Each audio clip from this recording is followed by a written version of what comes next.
A brand new season of the British GT Championship starts right here. Welcome everybody to Silverstone.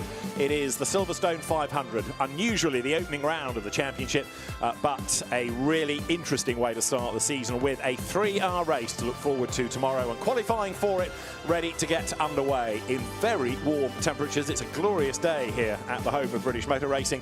David Addison and Joe Osborne trackside, and so too, encouragingly for a Saturday, for qualifying day, lots of fans, some trackside, some looking on from the top of the BRDC clubhouse, looking down onto the circuit, which has been busy all day with qualifying, with free practice, and more recently some of the support races. Rob Collard, former champion, of course, he was the 2024-2020 as well champion, good to go as we get set for qualifying, which is going to be broken into 4 parts, 1 driver per session. First of all, 2 sessions for GT3. And then for GT4, there are some new drivers, new teams, new driver combinations. An awful lot to get our heads around during the course of this, and we've had 2 interesting free practice sessions as well. Joe, for 1 or 2 of the teams though, they've had their dramas, and I'm thinking of 3-wheel McLarens, for example, in FP1. Yeah, the 69 Mahiki McLaren GT3 had to be recovered early on in its session.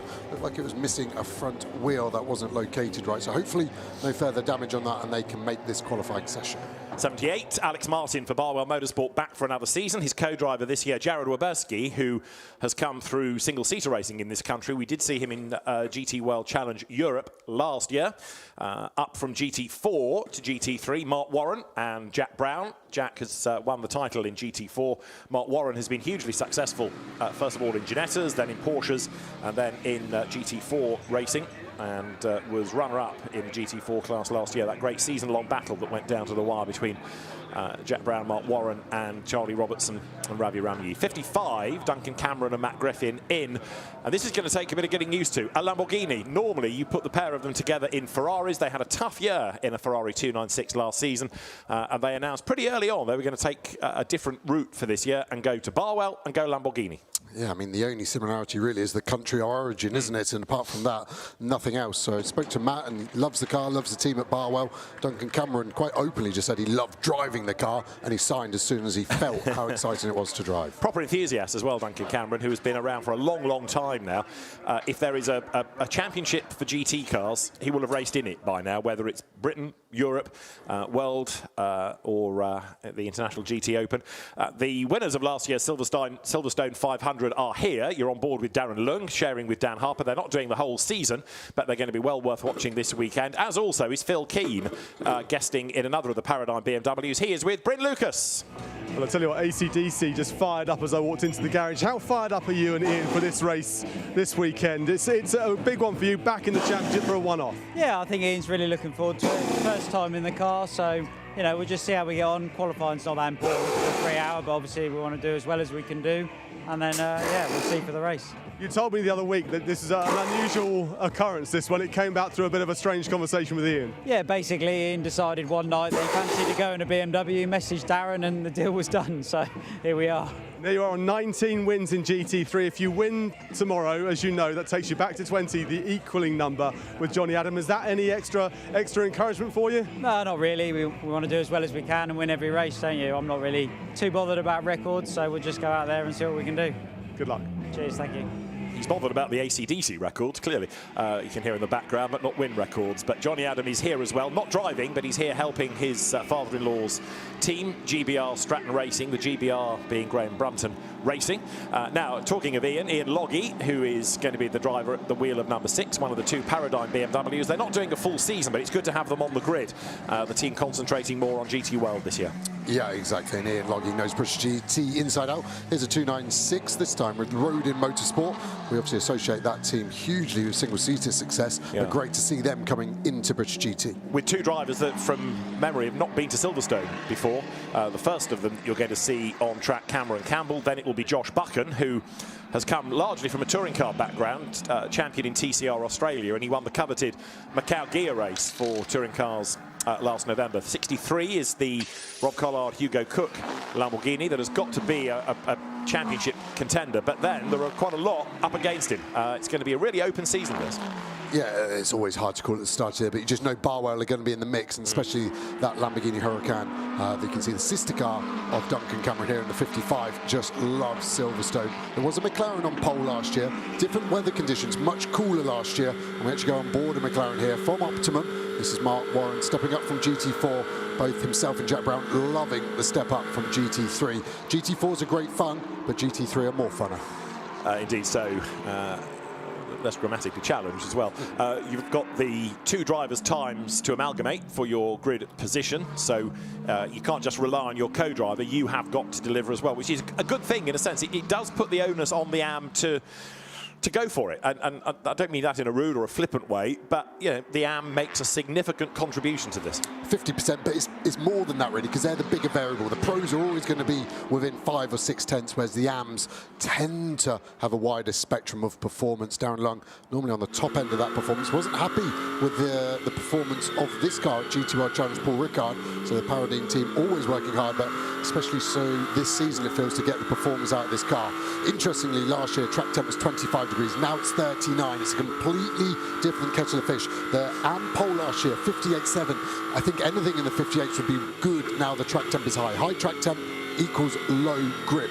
8 out of the top 10 times in qualifying last year in GT3 AM done on the first lap. Let's see if that follows the same pattern this year.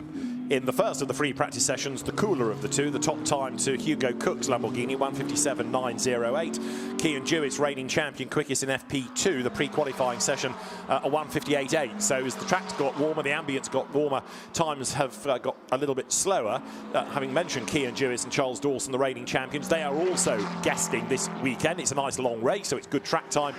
So they're not in for the full season, but like Darren Lung and Dan Harper, they are going to tackle this weekend. That car could well be a championship winner, though. Morgan Tilbrook, who gets better all the time, and Ben Barnicoat, very much in demand driver is Ben. Very, very good race driver indeed. Darren Lung you're on board with coming onto Hanger Straight, and the BMW accelerating then now underneath the vehicle bridge down towards Stowe Corner. Darren Lung trying to go after a Morgan Tilbrook time. The end of Sector 1, by the way, takes you to the approach to Stowe Corner. He's going down through Vale at the moment, Darren Lung.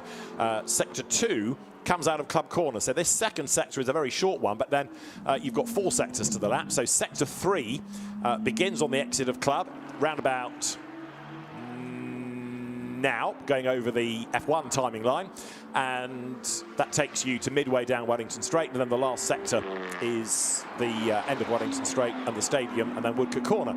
So break the lap into 4. This is Darren Lung then, who got out early from the Paradine base at the pit exit end of the pit lane, and he's got the road to himself. Yeah, and every time we've gone on board, he's on top of every apex, so he needs to be out of this slow gear corner. He's just got to get the throttle on easy flat through this kink as we go back to Tilbrook, who's at the same corner, but the car not looking as happy. Tilbrook, I feel, is a bit of a faulty kettle, blows so hot and cold. When it's hot, it's amazing. When it's cold, it's not. I think Barnicoat's going to bring the best out of him, but I think Darren Lung, the first car on track, is going to lay a good gauntlet down here. Yeah, both Darren Lung and, in fairness, Morgan Tilbrook have done a massive amount of racing in the last few seasons. Darren Lung then heading up towards the timing line. This is going to be our first proper flying lap. So it was 58 in the pre-qualifying session. Darren Lung comes up and breaks the beam, and he will do a 1:58.8 at the end of his first flying lap, with Morgan Tilbrook north of 2 minutes. There's more to come. Yeah, same for Orange in this McLaren in shot now. The McLaren's doing an extra prep lap. It could be the only thing I could question. I would say not, and it's driver mistake, or the car just isn't there at the moment. That lap from Darren Lung would have been good enough for pole position last year, so that was a very strong lap, and you can see all purple sectors, 4 purple sectors, the only 4-sector track of the year for British GT. So coming up then to the exit of the Beckett's S's onto Hanger Straight out of Chapel Curve now. Simon Orange, another driver that's got better and better and better season on season on season with all the seat time. It does seem a very McLaren, not quite dominated, but certainly well-populated grid this year. McLaren's perhaps the most numerous. We don't have a Porsche as yet within the entry. We've had a lap time disallowed for track limit offences, and it was Ed McDermott, number 71, with his McLaren, who's lost the lap time. Darren Lung then coming out of Club Corner over the F1 line. That's the end of the second sector. A little bit down in Sector 2 this lap. Yeah, it's kind of a par lap, isn't it, with the purple Sector 1 and then the slightly slower sector 2. He'll keep pushing, one, in case he can improve, but just in case that first track limit lap does come into force as well. You only need to do one-time lap now in British GT, so that has changed it. So if the teams think that's all you can do and you can save the tyre, that may be something that we see cars diving for pit lane after one single flying lap. And the tyre allocation for the weekend is 6 sets, I believe. Across all sessions. All sessions. So if you can preserve life in tyres, it is going to be useful. You want to keep, obviously, as many sets as you can for the race, which has the mandatory 3 pit stops. And it's always one of the more interesting races because it's less straightforward than do an hour pit, go to the checkered flag. You've got an extra stop in there. And it's always a bit of a guessing game until the last few minutes of the race to see who's won it on the strategy of the pit stops. Darren Lung then comes up towards the line. 2 good, 2 not so good, and in the end a 1:58.709 is a slight improvement on the previous lap, so it was worth pushing on. Yeah, it looked like a peanut butter jelly sandwich, didn't it, with the purple and orange sectors there, but still improving. He's now 9/10 clear, more importantly, of Rob Collard in the Lamborghini from Dawson in 3rd.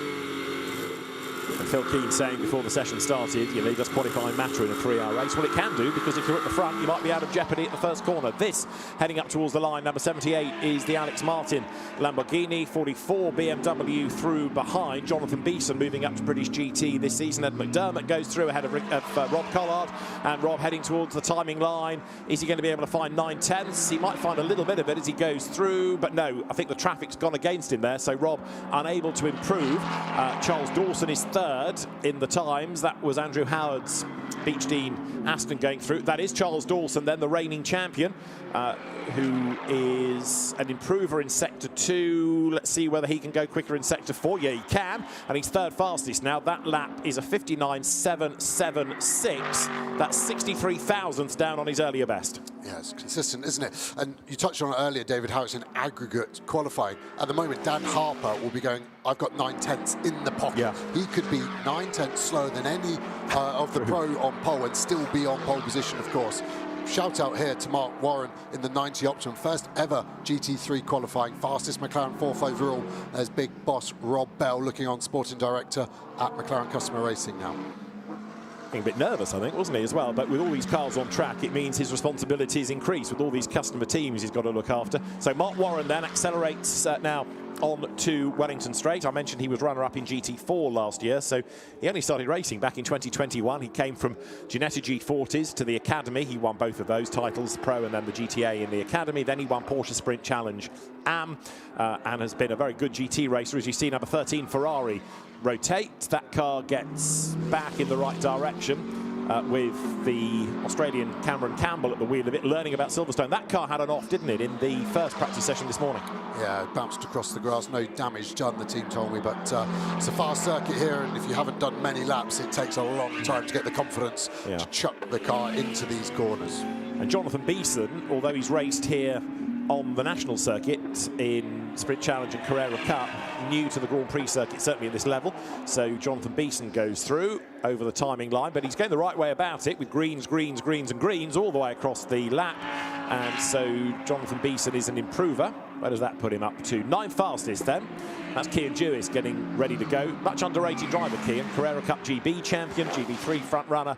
Was a star in Ginetta's, British GT champion, but perhaps for reasons unknown, doesn't really get the credit he deserves.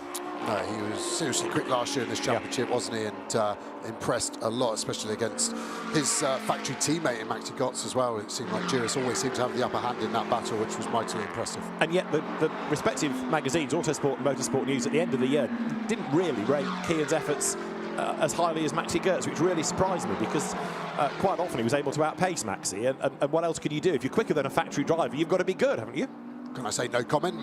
Myself and Phil Keane used to argue about this 10 years ago when we were teammates. The English surname is not fast. That is the problem. Is that the problem? And Keane, Osborne, Jewis versus Götz. Götz sounds the fastest, doesn't he? Yeah, the late Sean Edwards was a very quick driver, but never got the recognition he deserved. But yeah, that's a red flag conversation maybe to discuss that. Back to the times. Morgan Tilbrook dropping down towards Brooklands. Checkered flag, he's out. Darren Lung, Rob Collard, Charles Dawson, Mark Warren, Morgan Tilbrook, Kevin Say, 6th fastest. That's your order. And out of all of that, big hat tip to Mark Warren. First proper outing in a GT3 car, and there he is mixing it with people that have got a lot more experience. Yeah, a huge amount. Yes, they've done some good testing. Yes, they're with a great team in Optimum, but you've still got to do the lap. And he's just been pipped by Tilbrook, so the inter-Optimum battle has just been decided in Tilbrook's favour. And Jonathan Beeson comes down towards the left-hander of Brooklands then, another of the Century Motorsport drivers. We're celebrating 20 years of GT3 this season, and it all began here at Silverstone, the FIA GT3 European Championship, the entry list for which is a fascinating read. And for Century, 30 years of a team, as over the timing line then goes Jonathan Beeson. So that lap is not an improvement, but he's going to be 9th. Charles Dawson still hunting for an improvement, but on this lap he is good in sector 1, but down in 2 and 3. Yeah, I can't see him improving. Expect him to actually bail for pit lane once he sees the Delta looking high and try and save the tyre. He's actually going to finish the lap though, so huge amount of laps done by the AMs in this session, much more than last year. So Dawson's going to go across the line for his 5th flying lap. And obviously such a long lap here at Silverstone, those tyres now won't want to be used in the race, so they'll have to call upon one of the other set of allocated tyres. This is the Palestinian-born Australian Yasser Shaheen, the man that owns the Bend circuit in Australia. He has been a WEC racer and now coming to British GT. He was in Asian Le Mans at the start of the season, but good to have Yasser Shaheen on the grid with Garrett Patterson. Big wallop of the curb there at Brooklands, and this might be a lap to bail from. Although that said, sectors 1 and 3 were good. Off the road is number 15 Mercedes. That is Andrew Gilbert, drafted into the car in the last couple of days. Checkered flag for Yasser Shaheen, goes up to 8, so it was worth persevering. But number 15 Mercedes on the grass then, that's going to need recovering unless it can get itself going, which it looks like it might be able to. That car yesterday was in the gravel. It had a big drama. It was on fire. And last night, ABBA Racing, the Neary's Mercedes, was brought down, and 2Cs have been hard at work. I think the car got here about 1 a.m. The team haven't really been to bed, and they've put everything that was good off a 2Cs car on the ABBA Racing machine. But basically, the chassis and the engine is what we used to see in the green ABBA Racing Mercedes. Bit of love going on between teams as Gilbert bails for pit lane. We heard that car rotate in front of Shaheen when we were on board watching him through Brooklands. I just hope he didn't have a yellow flag out, because he did improve that final sector. Let's see. So, fastest in GT3 Pro-Am, Darren Lung. In the Silver Am competition, it is Mark Warren. And this is the order thus far then, the first name driver doing the time. So Darren Lung is ahead of Charles Dawson, which suggests that he was able to improve late on. He did on his very last lap to go 2nd. Rob Collard up to 3rd ahead of Morgan Tilbrook, and Mark Warren ending up 5th. Kevin Say, another potential race winner, indeed potential champion, 6th ahead of Alex Martin, a bit further back than you might have anticipated. Good Silverstone debut for Yasser Shaheen ahead of Simon Orange, Jonathan Beeson going well. Duncan Cameron and Ian Logie and Andrew Howard, British GT veterans, I think might be a little bit disappointed with all of that. Highlights then of Q1, with cars streaming out on track, and Kevin Say in 18 and Mark Warren in number 19 doing decent laps early on. Morgan Tilbrook pressing on in number 77 McLaren. Rob Collard ending up 3rd for Barwell. Continuity counting there, same car that he's raced for the last couple of years, same co-driver he had last season. 2nd in the times, number 1 Charles Dawson. Continuity here as well, co-driver car team from last year. And Darren Lung, for his own team, effectively Paradigm, looked after by Simon Traves, is the fastest. And there is Darren. Right, Bryn, he's all yours. Well, Darren, you know the rules. You've come here and you always win. That's a lot of pressure. 2 attempts, 2 victories. You're going to leave here tomorrow with a 3rd? Hopefully, yeah. I mean, it's just really good to be back here. Absolutely love this track. Great memories. Really nice to see everyone again as well from British. So, yeah, just really nice to come and enjoy myself. And Carl's in a good place. And yeah, you've achieved a lot since you won the title and you left the championship, but you have been back, like I say, and got the victory. 9/10, that's a huge advantage for Dan to take in. Yeah, I think it was a big advantage for me to be able to be at the front and then back to everybody up. So I'm sure there's going to be a few laps out there that will probably be compromised. So as much as I'd love to take the credit for being 9/10 up the road, I think it's probably flattering a bit too much there. I just got lucky with the track position, I think. So. Being a bit too humble, I think, there. We know what your form is like around this place, and obviously the idea is that you two can go and win. Looking behind you, Charles Dawson looks pretty rapid as well. Ian Loggie's out in a car. Yeah, it's been phenomenal to get Ian out in the car with us. he really went out of his way to help me out in 2023, kind of teaching me what I needed to know and stuff. So to kind of be a custodian of him having a good time this week, it's been a bit of a pleasure. So yeah, hopefully he enjoys the race. 50% of the job done. Well done. Thank you very much. Yeah, Ian Loggy driving Paradigm's other car.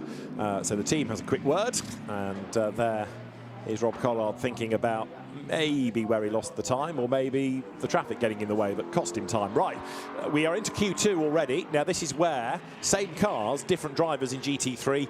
I was going to say quicker drivers, which is possibly true, but it might be a little unfair on the AMs, who are all operating at a very high standard. But in some cases now you're looking at manufacturer factory drivers. You're looking at real stars of the GT3 world. Yeah, last year the difference was 2.2 seconds between the AM and the Pro pole, which I think is phenomenal for those AMs. Well, there's one of those factory drivers, Ben Barnicoat, now associated with Lexus, doing a lot in the IMSA series in the United States. We worked at McLaren together. Ben is one of the best GT drivers out there. Maybe if path was different, could have made it all the way to the top part of the single-seater championship. There you've got Ross Gunn in Andrew Howard's Aston Martin factory driver, and Ross, whose father used to race against Andrew Howard in minis going back a long, long time.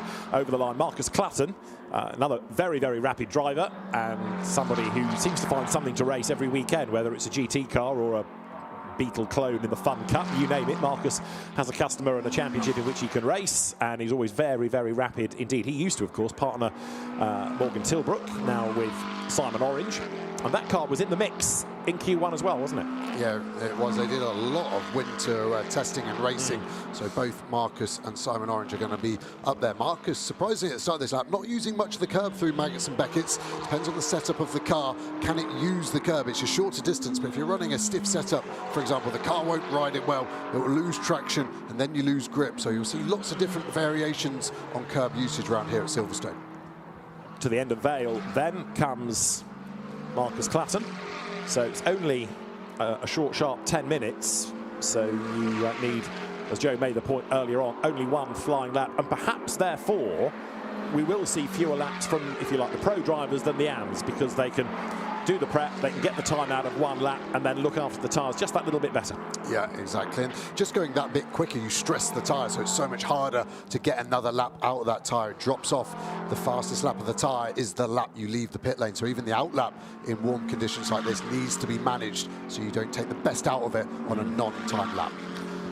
Right, so who are we going to get then at the top of the times in this session? Is Dan Harper going to carry on Darren Lung's good work? Is Ben Barnicoat going to be the fastest? It's fascinating to see this 10-minute session in isolation, because you've got so many quick drivers. Matt Griffin on track, Martin Plowman on track, and you're looking at Marcus Clutton's McLaren then as he comes up through the right-hand of Luffield. The Oldham-born North Wales-based driver then rides the curve on the exit of Luffield, then up towards Woodcote Corner, speed building through that very fast right-hander, and Marcus Clutton's going to be the first one to break the beam, and he does so on a 1:58.703. I don't think it's going to be enough. That's the same time as Darren Lung in the AM session. Pole for this session is going to be in the 56s, I think, even with the higher track temp. Here's Matt Griffin in a Lamborghini.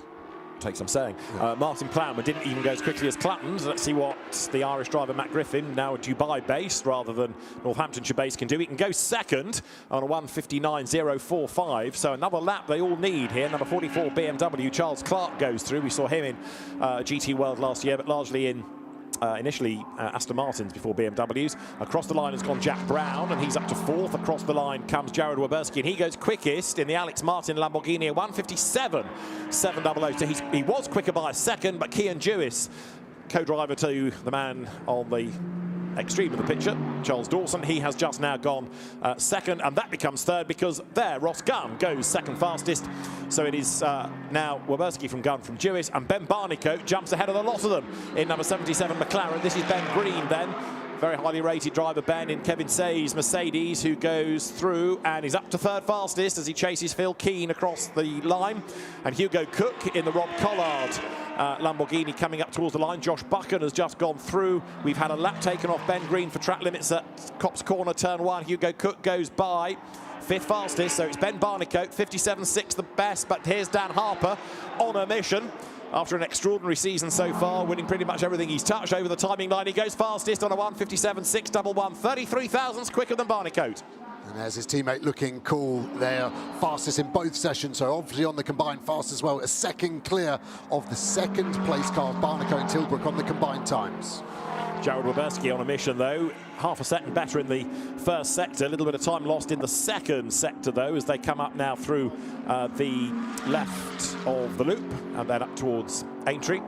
And so this is how we stand on the combined times. Harper Lung ahead of Barnicoat, Tilbrook, and then Cook and Collard will be third on combined. So that graphic showing you the time that the first driver and now this driver have set together, and therefore the grid based on the two times, not just the session best. I can tell you that Dan Harper remains the fastest, and we've got just 3 minutes of Q2 still to go. Jared Weberski coming up towards the line, still learning about this car that's new to him this year. Yeah, Ben Green's the one at the bottom, isn't he? Because he hasn't got a lap. He's done one-time lap. That was taken away. Luckily for him, the tyre's hanging on at the moment as Weberski goes quickest in this session. So great lap by him. Takes that car 5th overall at the moment. This is Ross Gunn who's going to go through. That is the recovering Ben Green. Ross Gunn did not improve, interestingly enough. And Ben Green has got himself caught up a little bit in traffic, has he not, as he comes up towards the line. He's caught Phil Keane, so Keane and Green together up towards the line. If you look at the isolated Q2 times, this lap hopefully will stay for Ben Green as he goes across the line to go 4th. And Phil Keane only 10th, so a good effort by Ben Green. And assuming that, as I say, that lap stays, all is good. That's Charles Dawson looking on to see how Cian Dewis is doing. And Cian is only 9th. That's a surprise. Yeah, sorry, just seen Barnicoat reclaim the fastest lap of the session with a 7.2 and a purple final sector. So cars are hanging on to their tyres a lot longer than I expected. And maybe drivers just being wary of the track limits, getting a banker lap in on that first lap, then upping the ante on the second. Over the timing line there, number 3, which is Garnet Patterson, taking over from Yasser Shaheen in another of the fleet of Optimum Motorsport McLarens. How's Ross Gunn getting on in the meantime? In Andrew Howard's Beechdean Aston, in the sectors, good in 1, down in 2, but the Aston's only 7th. We've had an absolute best from Jared Weberski, who is certainly rising to the occasion, isn't he, for Barwell? There he is, the blue and black Lamborghini Huracan coming down towards us. So he's got a bit of traffic up the road. I think that's probably going to allow him to complete the lap. But actually, despite the absolute best sector 2, sectors 1 and 3, not as good as they were. And that probably is the telltale of the tyre dropping off. Mark Lemmer, team boss at Barwell, was raving about Weberski. He's never positive about anything. So really impressed by Jared, who was right on the money in the first test, apparently, versus Sandy Mitchell. So I think we need to keep an eye on Jared over this season. He does not improve on that lap, but we've got a 3-hour race to go tomorrow. That's going to be where it all matters. Dan Harper has come into the pit lane. Now Ross Gunn comes into the pit lane, and the Harper Lung BMW is still the fastest then, as you can see on that combined time graphic. Down towards us comes number 13, now Josh Buchan at the wheel of the car. Over the timing line here comes Ben Barnicoat once more. That lap is a 2-minute 1. It's not an improvement. Number 15 goes by now with Aaron Walker at the wheel of it. The 2Cs Mercedes. And how's Hugo Cook getting on in the Rob Collard Lambo? The answer is he is 5th fastest, the man from Northwich, whose father Peter used to be a pretty handy GT racer going back into the mists of time in British GT. Through he goes, Hugo up to 3rd. Yeah, strong lap, strong pace as well for the Lamborghini. 4 different manufacturers inside the top 4. So at the moment, the front 2 rows going to be happy. Rob Collard looking happy as well, newly married. And you can tell they're still in the honeymoon phase. Garnet Patterson's for 12th in the session and 9th on the combined times, goes through. And the checkered flag is out then. We've got another lap that's just been taken away from Charles Clark, as you look there at number 69, Josh Rowledge, making his step to GT3 machinery, and he's had a decent second sector. He shares number 69, which is the Mahiki McLaren with Patron, with Stephen Lake. And how about that for track limits? Massively cuts Woodcut. It's only illegal where it's monitored. That's fine, though. But it worked. Through he goes. Slight improvement in the time. So Josh Rowledge, we've seen go well in GT4 machinery, goes through and ends up 15th in the session and 16th on combined times. But Dan Harper comes, sees and conquers. Very happy man. He's had 9 races so far this year, and he's won 5 of them, which include winning the GT class in the Daytona 24 Hours, and he's had a Nordschleife Langstrecken Series victory as well, inherited admittedly after the Verstappen Mercedes was excluded, but even so it's been a tremendous start to the season with 5 wins, 6 podiums for Dan Harper out of 9 races done thus far. Pretty content with that. Makes it look easy, doesn't he? He hasn't even broken into a sweat, has he? He's getting his hair sorted. Engineers have a debrief, but I think everyone's going to be very happy down there at the Paradigm Garage. Absolutely. Dan Harper came out of Ginetta Junior Racing, in which he was a champion, Carrera Cup GB champion, British GT champion, and the list just goes on and on and on. Started his BMW Link as one of the juniors, and then a fully fledged factory driver. Hugo Cook here up towards the line, and having had a gearbox drama early on, a new gearbox put into that car. It was only just done in time, with about 5 minutes to spare before the session went live, and the net result is that it's provisionally 3rd on the grid. But that's the car that is going to start 2nd, which is Ben Barnicoat's McLaren. Well, Dan Harper must be pretty chuffed with all of that, carrying on Darren Lung's good work. Let's hear from Dan Harper. He's with Bryn Lucas. Well, Dan, I said to Darren when he got out of the car that really the record is set for you guys. 2 appearances, 2 victories. The pressure's on for a 3rd tomorrow, and you put yourself in a very, very strong position. Yeah, I mean, we've won it twice, but we've never qualified on pole, so it's a nice feeling. And it was very difficult to know where we were through the practice sessions.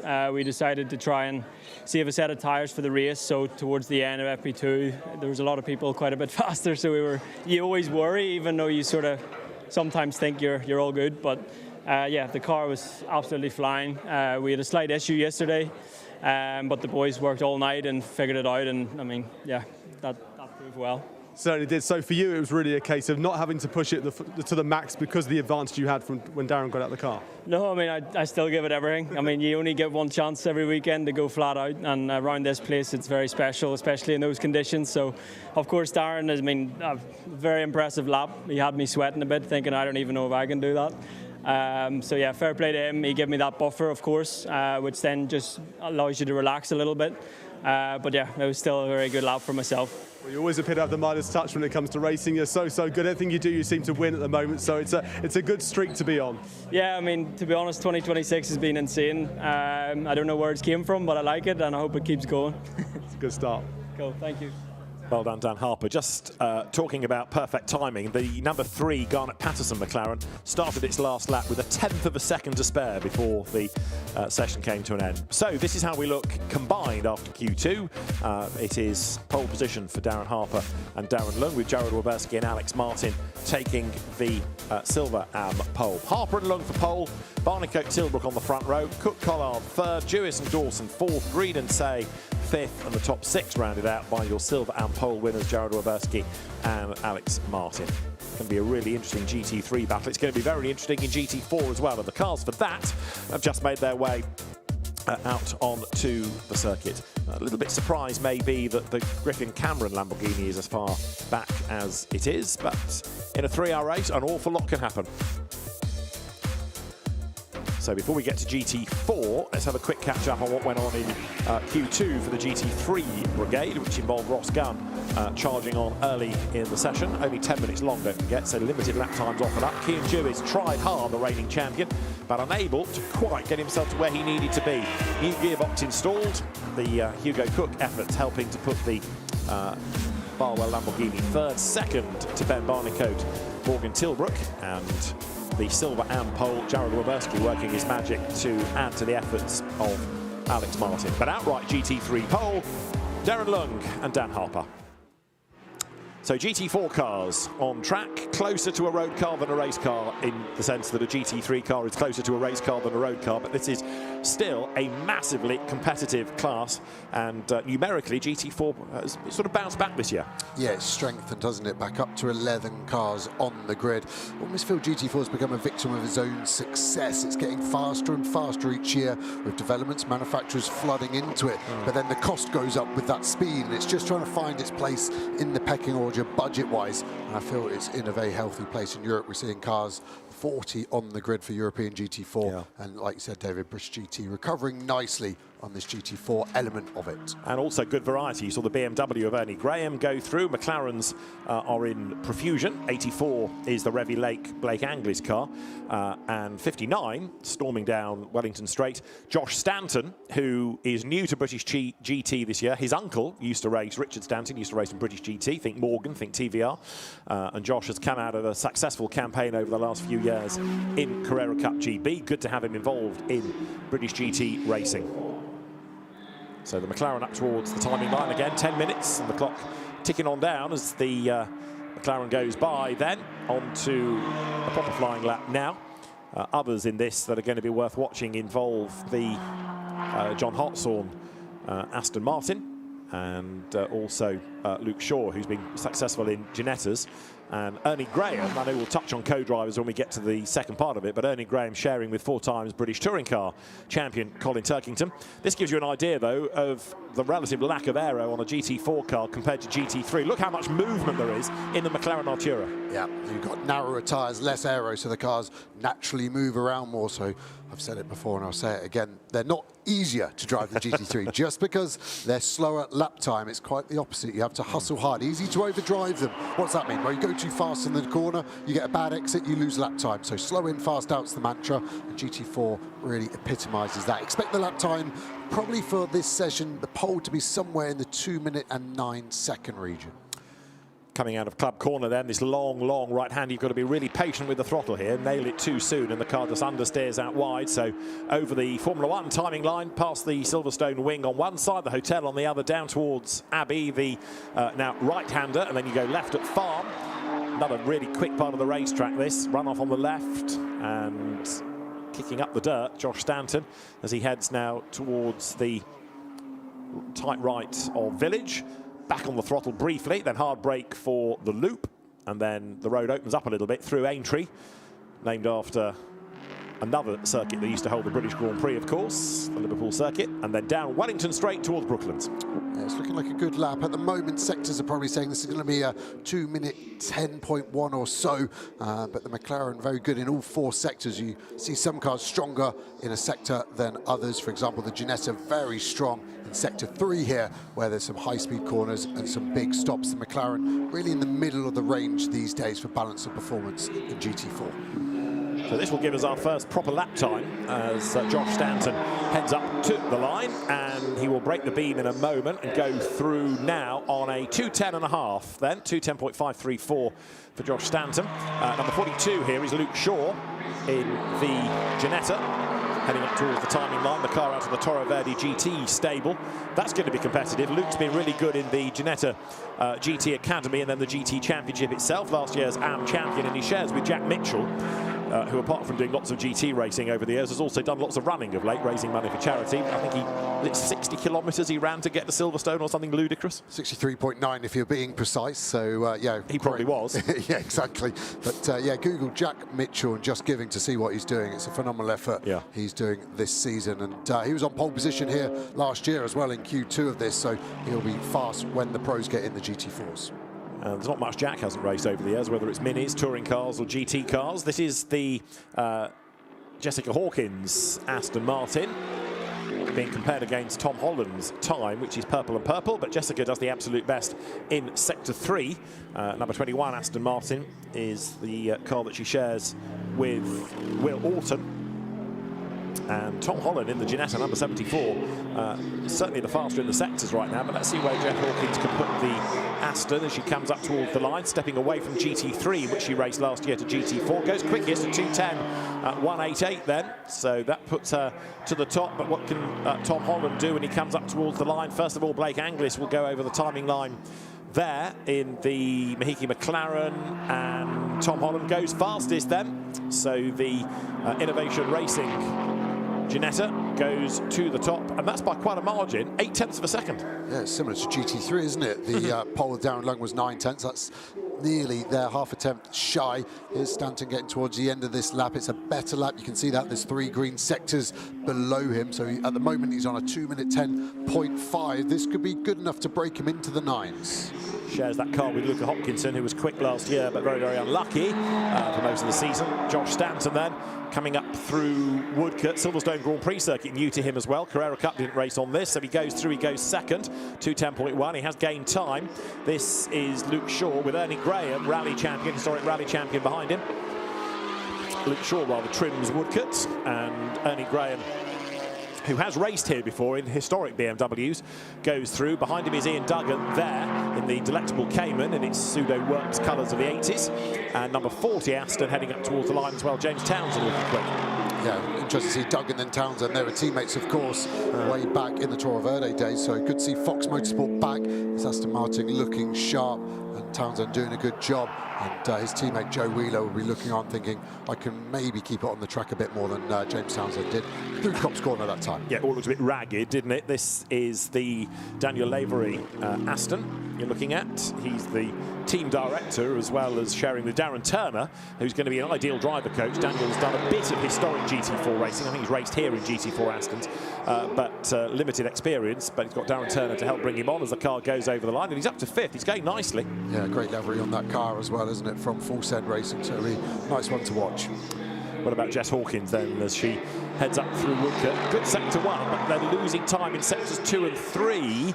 The Aston comes up towards the line, and it's a little bit slower, so that car stays 3rd for the moment. This is the car that is the fastest, and Tom Holland again, absolute best in sectors 1 and 2 on this lap. He was a bit down in 3. He comes over the timing line. He's a bit down in 4, but the lap time is a better one anyway. 2 minutes 9 now, 0.222. He's 8 tenths ahead. Yeah, I think he had to overtake the McLaren as well of Blake Anglis. So that Innovation Ginetta is hooked up, isn't it? Yeah. Holland flat through Woodcote as he came up towards the line, and a good lap offered up as you look at Josh Stanton now, again down through Woodcote. Josh, in fairness to him, has always been there or thereabouts in this battle for pole position, but he's just not quite got that ultimate pace. But as I say, he's learning about a new car, learning about a new circuit. How is Daniel Lavery getting on? We're about to have the answer as he comes then out of Club Corner. He goes over the F1 timing line to get to the end of sector 2, and that is slightly down, that sector time, whereas sector 1 was slightly better.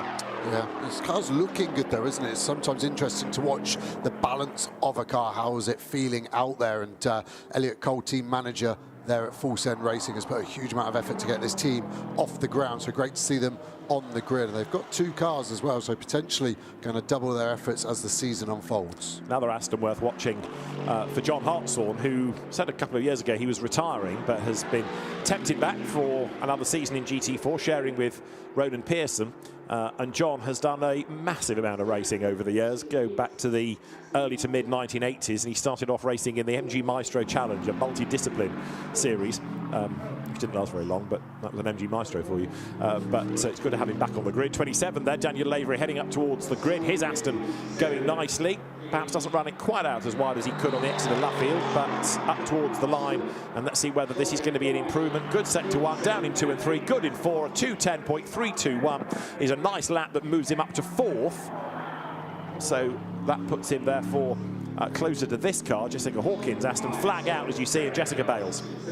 Yeah, tyres are done on that car, you would say, wouldn't you? And I think that was a great lap from Lavery to be within a couple of tenths of Jess Hawkins in another Aston Martin. So I think they'll be happy down there, Full Send Racing, in their first British GT qualifying session. And Tom Holland has been the star thus far. Looks like he's abandoned that lap coming into the pit lane. Ernie Graham then bouncing over the curb at Abbey in the BMW.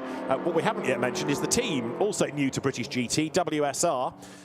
West Surrey Racing, which initially was West Surrey Engineering, very, very successful in single-seaters, with Dick Bennett's winning multiple Formula 3 titles. He then moved to touring car racing and has been massively successful in that as well. And Colin Turkington will take over that car for Q2. A lot of interest to see how Colin's going to get on, and it's great to have him in the championship this year. Yeah, it really is, and a phenomenal character in and out of the car, Colin Turkington. You can see why he did so well in British touring cars. Work, rake and ethic is through the roof, and worked with him a bit on the Ginetta Junior coaching side as well, actually, and his love for motorsport, even after all these years, still completely strong. And his debriefs with Dick Bennett became touring car legend, because they used to go on for hours at the end of the qualifying day. They would go on and on and on. But Colin Turkington, a great driver, great character, and a yellow flag being shown at Brooklands. Has somebody had a drama, or was that just to warn of people going for the pits? No, somebody has had a drama, and it is James Townsend who's rotated at Brooklands, but no harm done. May have damaged the tyres a little bit, but he gets going again, and Joe Wheeler will take over that car ready for Q4, or Q2 for GT4 if you prefer. It's the second part and the last element of the qualifying session. Almost looked like James Townsend was going to carry on and finish the lap, but there was the spin. Yeah, came in sideways to shot. Slow-mo doing well to catch that into shot. So lost it under braking. Potentially there, you turn in while trailing the brake. If you do that too hard, it keeps the weight on the nose for too long. The rear goes light and it can catch you out. And I would say that is what's happened to James Townsend there. Tom Holland has been an absolute star, hasn't he, in that first part of qualifying. The Ginetta then fastest. He hands over now to Hadley Simpson, but Tom, who's raced in Mazda MX-5s and assorted Ginetta categories, he has been a regular in British GT on and off over the last few years, but that was a really, really impressive effort. Yeah, he was standout, wasn't he, in that first session of qualifying. So, Pro-Am in GT4 goes the way of number 42, Luke Shaw, and the silver class headed at the moment by Tom Holland. It is Tom Holland's time, 8/10 up on Josh Stanton.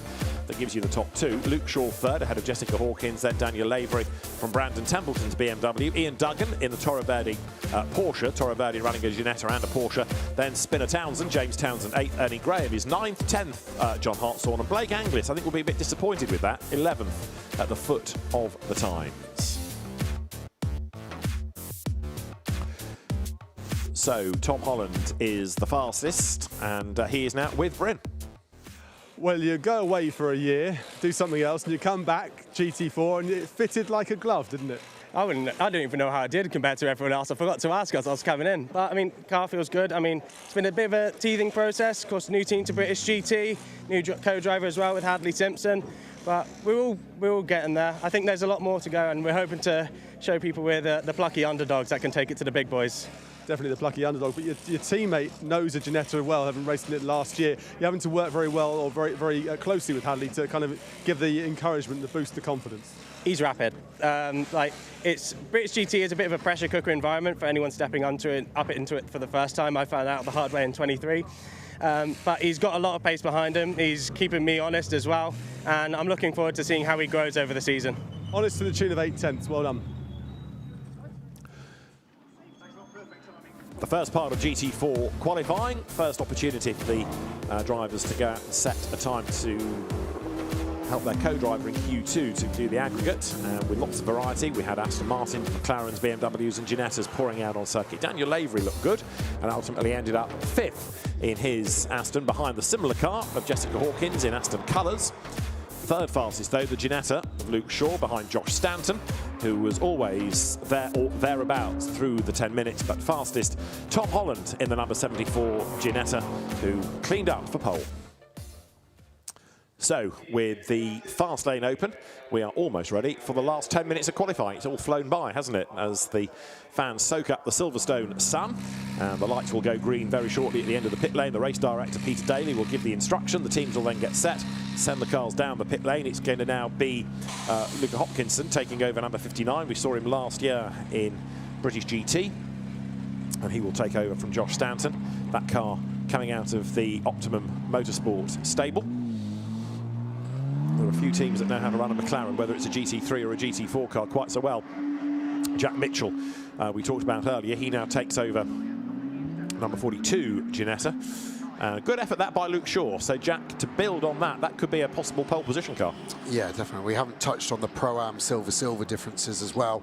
Come race day tomorrow, the pit stop penalties will affect the silver pairings. Every time they stop, they've got to be in pit lane for longer than their Pro-Am cars. Yeah, an extra 6 seconds. There is Tom Bradshaw, last year's Porsche Sprint Challenge champion. So he won in a Cayman. It's a one-make Cayman Series Porsche Sprint Challenge, but that was the RS Club Sport. This is the even quicker GT4 model. It's a great shape, that, and the Cayman Championship, very popular, very successful as well. It was a slow burn, but it's really caught on.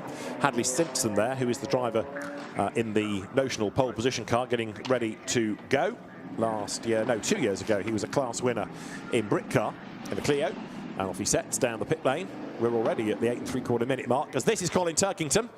So Colin has done some endurance racing at club level, but he's raced in the World Touring Car Championship, 4 times a British Touring Car champion, BTCC having kicked off last weekend, and Colin reunited with WSR. Ernie Graham, who did the driving duties in Q1. Now let's Colin go, and let's see how he gets on.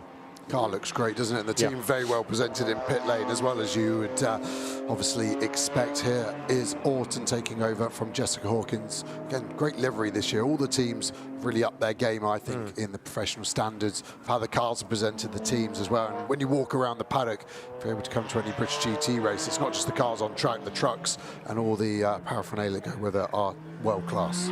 As I say, the Toro Verde Cayman in its pseudo works colours going back to the early 1980s, but it's certainly a recognisable car as it heads up now towards the timing line. Tom Bradshaw, who's been a Formula Ford champion, raced in Formula Palmer Audi, very good in historic sports cars as well. And his dad, John Bradshaw, very successful driver in his own right, then had years off building up businesses and the like, and came back into historics. Tom has joined him to share the family fleet, and stepping away from one-make Porsches to GT4 racing this year. That is going to be a very quick car in his hands.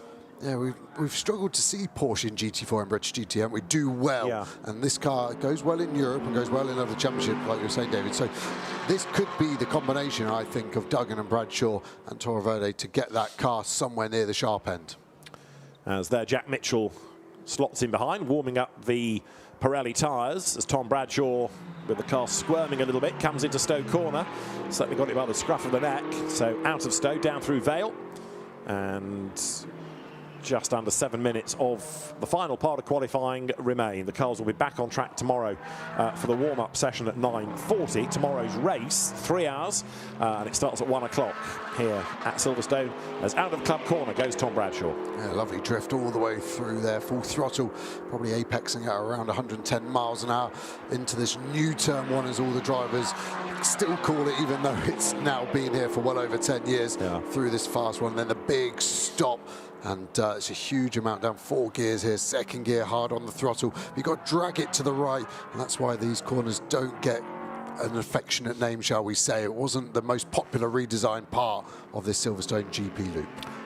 But it can give quite a lot of drama, because there are opportunities to overtake and be brave, and if it goes wrong, and we've seen it go wrong at all levels, then it can certainly turn races upside down. So Bradshaw then down towards Brooklands and at the end of Sector 3, while Will Orton's done an absolute best Sector 1 and Jack Mitchell an absolute best Sector 3, and it's Jack Mitchell behind this car, and Jack's only building up to a flying lap. So this is going to be really intriguing, I think, now, as pole position looks like it's going to get passed from one to another. Yeah, Jack really caught the back of this car, has now backed off to make sure he's got a gap to Bradshaw. Bradshaw crosses the line with a 2 minutes 9.6, so fastest so far, because we're the only one to do it. I think that's probably going to be half a second off pole by the end of the session. Colin Turkington, meanwhile, who in touring car qualifying used to be a slow burn. You'd think, gosh, Colin's struggling, and then towards the end of a session he'd be bang up there. Well, he hasn't got long in which to do it now, and there you go, straight off he's fastest. How about that? Welcome to GT racing, Colin. A 2 minutes 9.617, and the margin, it was 8 tenths, it's now 4 tenths. Luca Hopkinson has put the Josh Stanton McLaren second, and Revy Lake's gone third in the Mahiki McLaren, the blue one. Yeah, the Porsche Bradshaw's lost its time to track limits. That disappeared off the timer screen rather quickly as well, as we go on board with Will Orton and this green and yellow Aston Martin. You can see working the wheel nice and smooth. You can hear the curb. It's like the roads around Silverstone, the potholes so big you've got to bounce over them and hope the car's still got 4 wheels when you get out of it. Now we push to the line, drivers go over to the right, track limit's not monitored on the inside curb, so they're able to get greedy. It's going to break the beam at 2 minute 9.2, goes fastest on the session, clear by nearly 2 tenths. Another car that lost a lap time, Joe Wheeler in number 40 Aston. This is Ronan Pearson, British Touring Car Championship race winner. He's taken over from John Hartshorn in the GBR Stratton Racing McLaren, the merger between Roger Bennington's team and GBR Graham Brunton Racing. Graham, a proud Scot, and he's got another proud Scot, Ronan Pearson, on board. Ronan very, very quick in touring cars, initially in a Hyundai, which he was a race winner, and then a Toyota, although finances rather precluded both seasons. So fingers crossed he's in for the year here, because he's very, very rapid. He comes up towards the line. He's not as quick on track as Jack Mitchell, but as he goes through, he's second on a 2 minutes 9.219. That's 17 thousandths shy of Will Orton. That's good going. Really, really good going, but I think it's going to be this car, Jack Mitchell, newly become a father as well, so first race since having a child with Amy Tomlinson. Father owns Ginetta, so keeping it in the family of the car he's racing. This is going to be a stonking lap by Jack. He was fastest last year in the Mahiki Lotus. Looks like he's going to do it again, this time in the Ginetta. And it's purple, purple, purple, Sector 1, 2, 3, Sector 4 as he comes up towards the line is a green, but it's still fastest. 2 minutes 8.601, and he's 0.601 quicker than anybody else. So Jack Mitchell, 3 absolute bests and a personal best, goes top. We'll start to see shortly, I think, where we are on the combined times, because with Luke Shaw's efforts coupled to those of Jack Mitchell, that's got to be somewhere in the mix, I would have thought, for the very top. Yeah, what we're going to see here from Hadley Simpson, because at the moment it's only a 2 minute 10.5 for this car.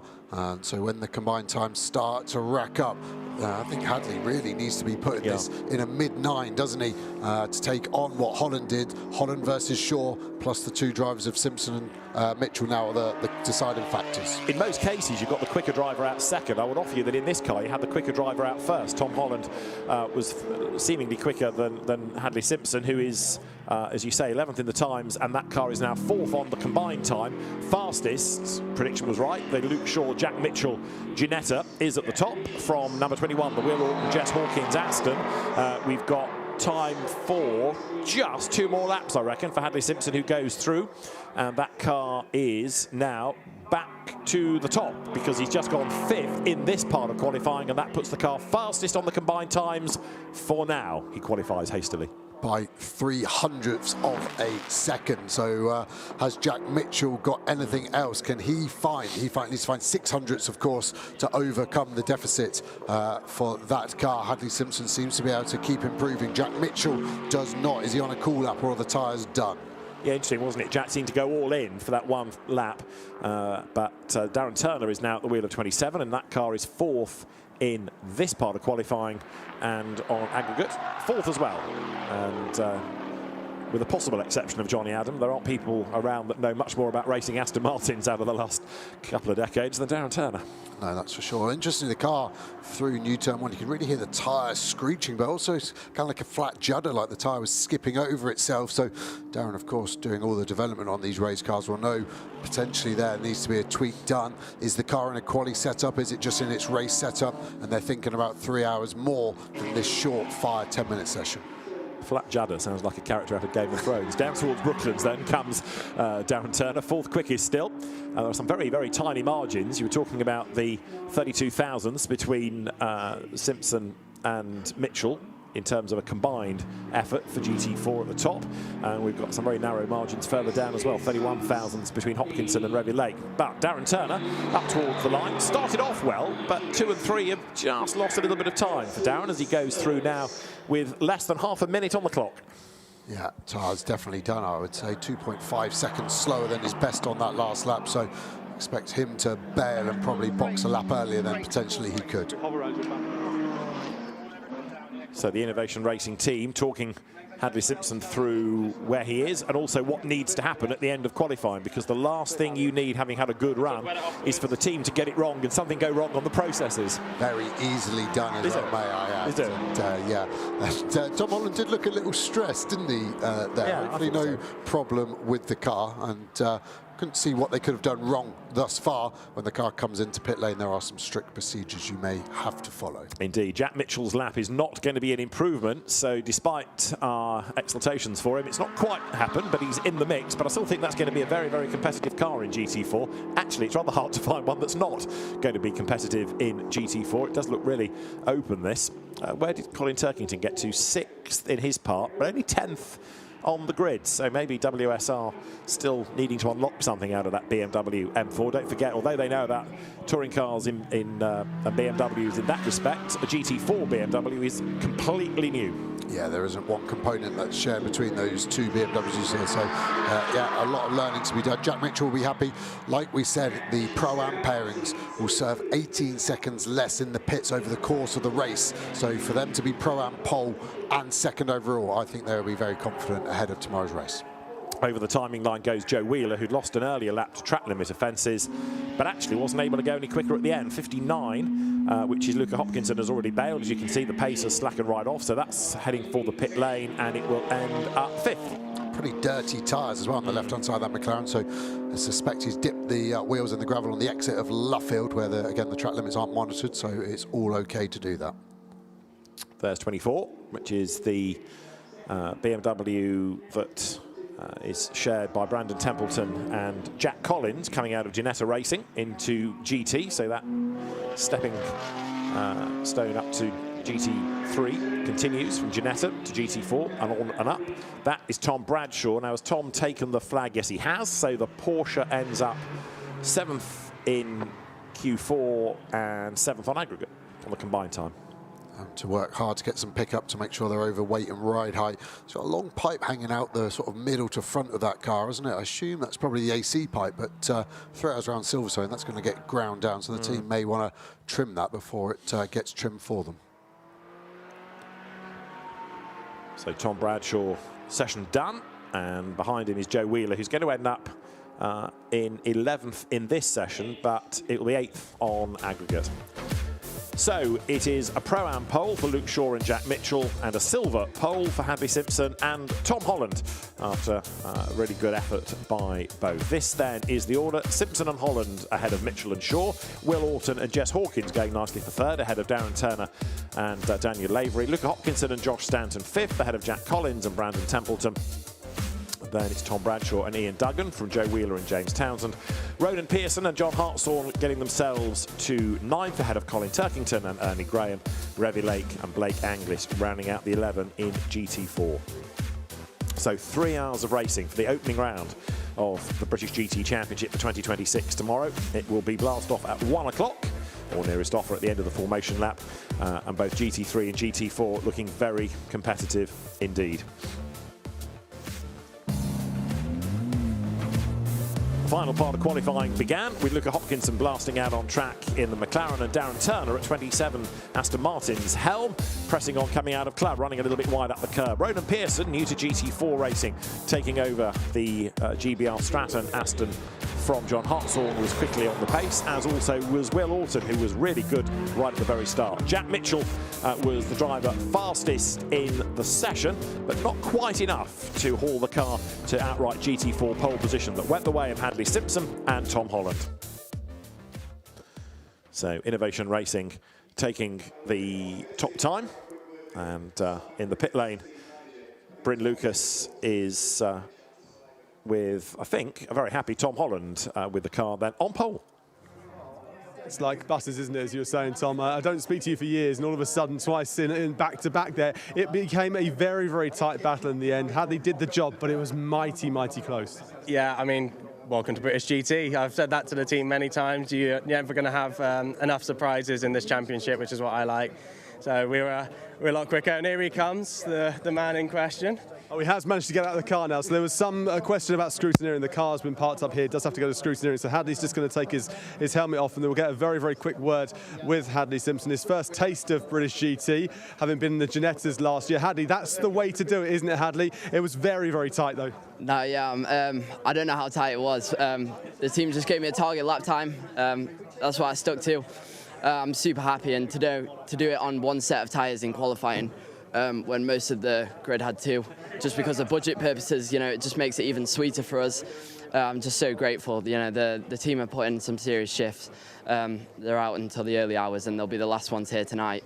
And you know, that just feels like a reward, and it feels like mine and Tom's job to do that. Just give us some idea. It's the first time that you've sat in the car in anger when it comes down to a qualifying or a race. I know tomorrow's a slightly different kettle of fish for you, but with Tom talking to you when he got you in the car, what was he saying to you? Where were you finding time, or was it a case of just do what you can, get out there, get your head down? Yeah, so we both have full confidence in our abilities, so that's the most important thing. We work really well together. So he's just reporting back how the car feels compared to previous, so compared to FP1 and FP2 today. You know, we were ironing out what we felt would be the best setup for new tyre. And yeah, so he was just reporting back on how that felt, and the answer was good, obviously. So yeah, over the moon. Starting the season off with the Silverstone 500, this is the first time it's been a 3-hour big affair for quite some time, and it's a lively one to begin with. It's a real baptism of fire for you and the team. Yeah, absolutely. It's so much learning that we need to do. So much that's been done already. But yeah, we've still got lots to work to tonight, and yeah, no beers tonight. It's going to be strictly working. Provisional pole, well done. Thank you. A job very well done then by the Innovation Racing team. So Ginetta at the front in our GT4 battle, BMW at the front in GT3, and looking good then going into tomorrow's 3-hour race, the opening round of the British GT Championship for 2026. We'll be on track at 9:40 tomorrow for the warm-up, and then the race at 1 o'clock, and it's going to be a great start to the season. We'll see you tomorrow, but for today from Silverstone, from Joe Osborne, Bryn Lucas and David Addison, it's goodbye.